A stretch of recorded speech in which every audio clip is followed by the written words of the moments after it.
On July 27, 2004, a one-term senator from Illinois walked on a stage in Boston, Massachusetts to deliver the keynote for the Democratic National Convention. We are one people, all of us pledging allegiance to the Stars and Stripes, all of us defending the United States of America. At the time, Barack Obama wasn't as well known. But after this, what some call overnight success, or the speech that made him president, he was worldwide.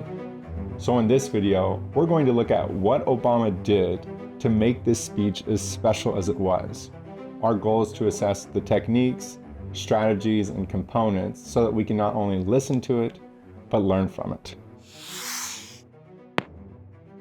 This speech lasted 17 minutes, was delivered to thousands of people in the crowd, but millions of people watched.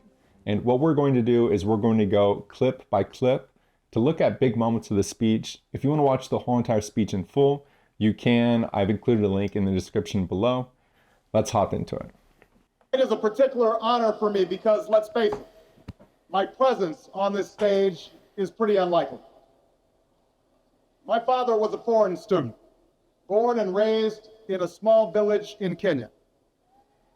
He grew up herding goats, went to school in a tin roof shack. His father, my grandfather, was a cook, a domestic servant to the British. But my grandfather had larger dreams for his son. Through hard work and perseverance, my father got a scholarship to study in a magical place. This is an incredible way to start the speech because one thing as humans that we're all fascinated by is origin story. Origin stories are just like thumbprints. They're unique to you and only you can contribute it to the conversation. But if you also recognize, he starts storytelling with a lot of detail. He shares about his father who grew up in a small village in Kenya, herding goats and going to school in a tin roof shack. He talks about his grandfather, who is a cook and a domestic servant. And then he ultimately begins sharing how they came to America. While studying here, my father met my mother. She was born in a town on the other side of the world, in Kansas.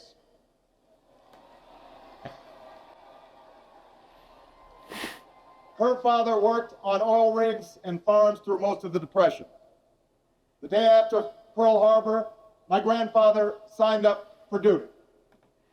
If you notice also, we are 1 minute and 15 seconds in. He is a bit nervous. You can see a little bit of, he's really looking at the teleprompter.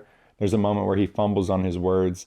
This changes as the speech progresses. Something interesting about this speech, a lot of his speechwriting team and his campaign team were nervous because it was the biggest large-scale moment where he was using a teleprompter for the first time. And not only that, he was given about a 3-week notice that he was giving this keynote. And then once he wrote the keynote, John Kerry, who ultimately put all of this together, had told him, hey, there's a sentence you need to take out, and let's adjust this, let's adjust that. So there was a lot of revision. So in this moment, there is a ton of apprehension going on, but it's fascinating because you can see the direct eyes of the camera. But as we progress, he starts to make a lot more connection with the audience. The day after Pearl Harbor, my grandfather signed up for duty, joined Patton's army, marched across Europe. Back home, my grandmother raised a baby and went to work on a bomber assembly line. After the war, they studied on the GI Bill, bought a house through FHA, and later moved west, all the way to Hawaii in search of opportunity. And they too had big dreams for their daughter. A common dream born of 2 continents. My parents shared not only an improbable love, they shared an abiding faith in the possibilities of this nation. And he continues to share this origin story, but he does it with such precision and detail. Now he talks about his mother, who grew up in what he calls the other side of the world in Kansas, and how his mother's father worked on oil rigs and farms. Then after the Depression, he joined the army, then marched with Patton across Europe. But while he was over there, his grandmother was raising his mother at home and working on a bomber assembly line. It's a really fascinating way to share your origin story while also establishing so many different connections with the different parts of the United States. From Kansas all the way to Hawaii, at the bomber assembly line, the people who are working manufacturing jobs, to the farmers, to the people who work on oil rigs, to the people who are involved in the military.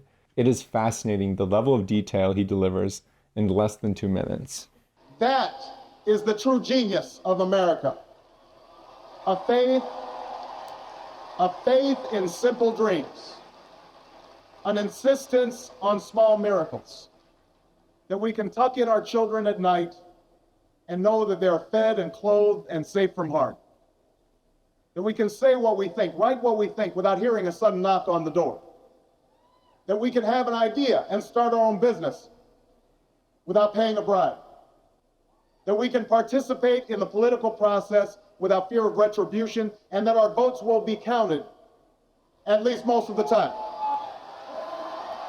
And now that introductions are done, we go to the meat of the speech, which is him articulating his values and sharing his political opinions. And in that past section here, he says, we want a nation that we can tuck our children at night and know they're going to be safe. We want to be able to say, write, and think what we want without hearing a knock on the door. So this is freedom of religion, this is freedom of thought, this is freedom of press. We want to be able to have ideas and start our own businesses without paying a bribe. So this is talking about the importance of small business and the importance of our economy. We want to be able to participate in the political process without fear of retribution and that our votes will be counted. So election fraud, he's touching all of these different points that are big buzzwords, moments that a lot of people debate, and he's going and touching them all. If there's a child on the south side of Chicago who can't read, that matters to me even if it's not my child. If there's a senior citizen somewhere who can't pay for their prescription drugs and having to choose between medicine and the rent, that makes my life poor even if it's not my grandparent. If there's an Arab American family being rounded up without benefit of an attorney or due process, that threatens my civil liberties.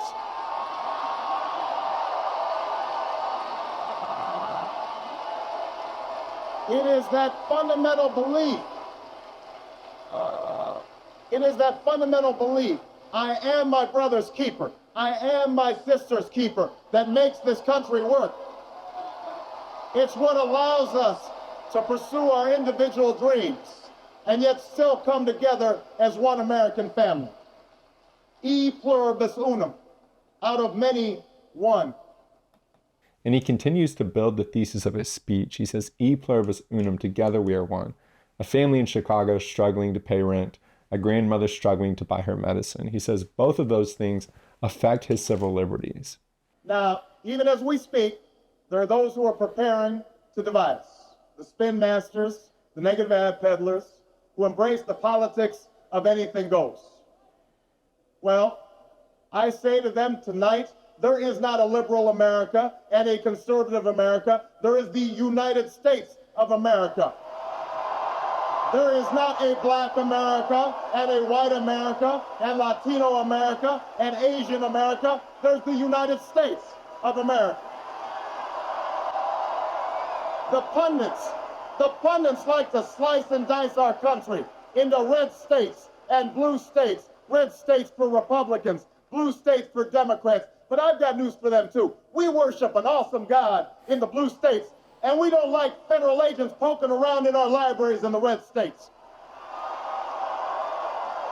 We coach Little League in the blue states, and yes, we've got some gay friends in the red states.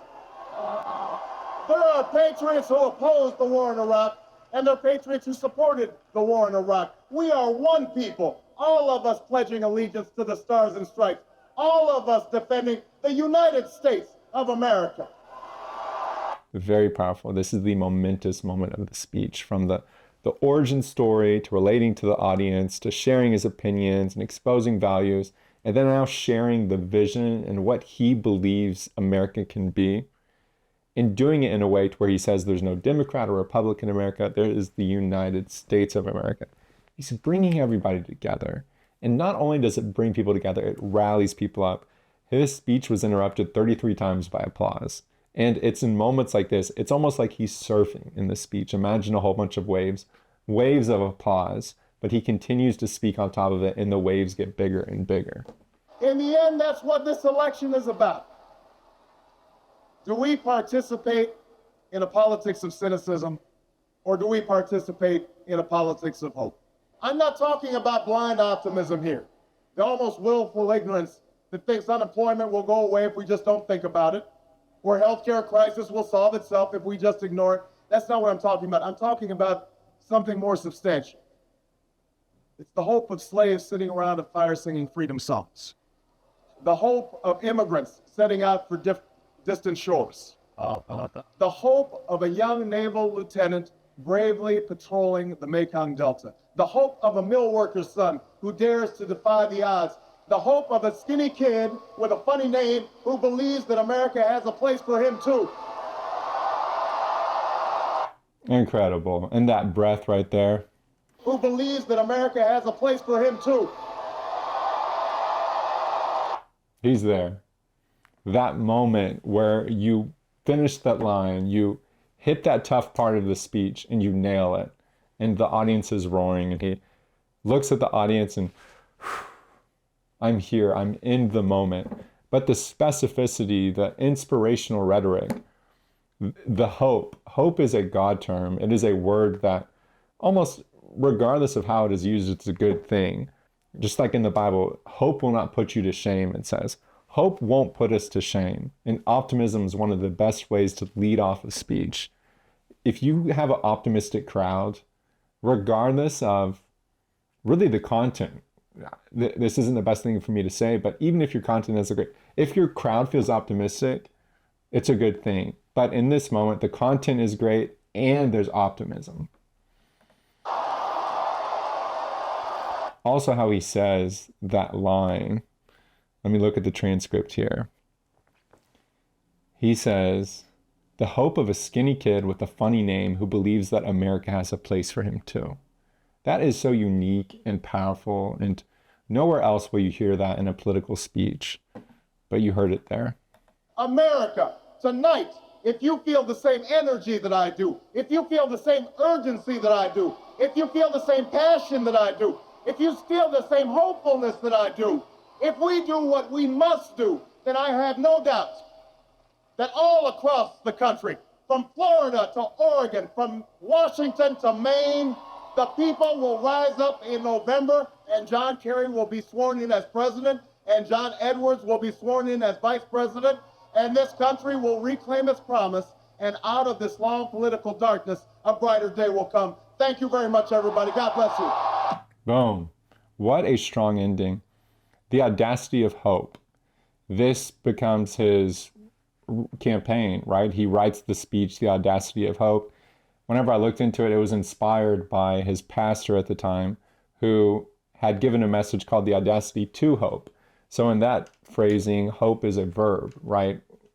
I want you to hope about something, but he says the audacity of hope, which makes hope a noun. And he uses that. Hope, hope, hope. I want you to have hope. I want you to have this thing. So he is a hope bearer. His goal here is to not only rally the crowd and to represent John Kerry and John Edwards. It's a DNC speech, right? So he wants the Democratic candidate to win the election. But he also is building a perfect campaign foundation for himself. And at the end, he talks about from Maine to Washington, from country to country, he has a repetition with this phrase, I believe, I believe. It really reminds me of Martin Luther King's I Have a Dream speech, where he says, I have a dream, I have a dream. And in that speech, I'm looking at the transcript now, he talks about going back to Mississippi or back to Alabama, go back to the South Carolina, go back to Georgia, go back to Louisiana. It's mentioning all of these states by name. These people who are watching this TV and listening in, and they get to hear what could be, well, at the time, he was this aspiring senator, but he was this image of what America could be.